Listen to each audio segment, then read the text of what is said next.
Bonjour, je me présente, je m'appelle Mario Pone, je suis en classe de première A au lycée Blaise Pascal. Moi, avec mon groupe, Jules Gobillot et Gabin Jeanne, nous avons réalisé un snake en Python grâce au module Pygame.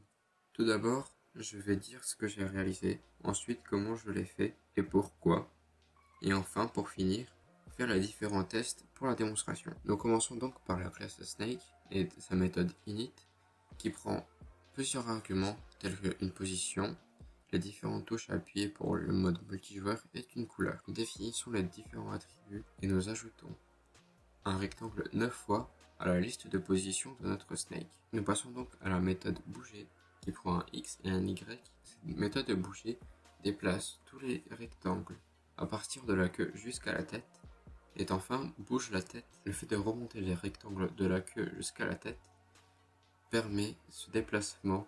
La méthode update prend l'objet de la pomme, la liste de différents snakes et la liste des événements. Ensuite, nous regardons pour les différents événements proposés par Pygame. Nous les parcourons tous avec une boucle for et nous regardons pour chaque événement si l'événement est de type touche appuyée. Si l'événement est une touche que nous avons définie et n'est pas l'inverse de la direction actuelle, nous mettons self.turn à la différentes valeurs comme 1, 2, 3 et 4, ce qui correspond à droite, gauche, haut et bas. Regardons ensuite pour les différentes valeurs de turn et nous regardons si la tête est bien au milieu de chaque carré. Si la tête est au milieu de la case, nous mettons l'attribut direction à droite, gauche, haut et bas. Nous testons ensuite pour chaque cas de direction les différentes valeurs. Si la direction est égale à 1, nous nous déplaçons vers la droite. Pareil pour la gauche, le haut et le bas. Pour finir avec le déplacement, nous regardons si la position de la tête, si la tête dépasse de l'écran, nous déplaçons le snake à l'autre bout de la fenêtre. Enfin, pour finir, nous regardons les différentes collisions. Pour chaque snake dans la liste de snakes, nous regardons pour chaque partie s'il y a une collision entre la tête et le snake. S'il y a collision, nous mettons l'attribut vivant à faux, ce qui entraînera la mort et la suppression de la liste. Enfin, pour finir avec les collisions, nous regardons s'il y a une collision entre la tête et la pomme, ce qui entraînera le changement de la position de la pomme. Nous prendrons le dernier rectangle de la liste et nous l'ajoutons 3 fois à la liste. Enfin, la méthode draw dessine chaque partie du snake.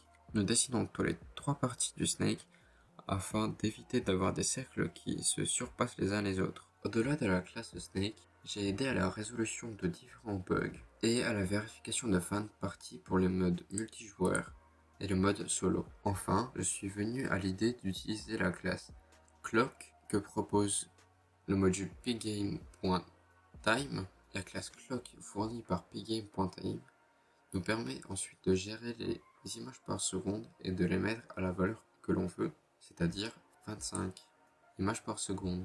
Pour finir, voici une démonstration.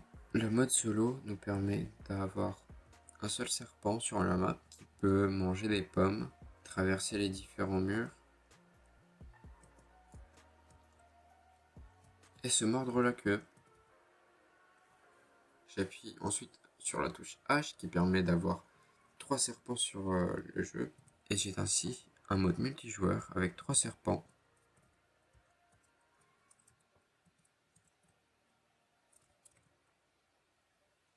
Enfin, le mode multijoueur dispose de la collision avec les autres serpents.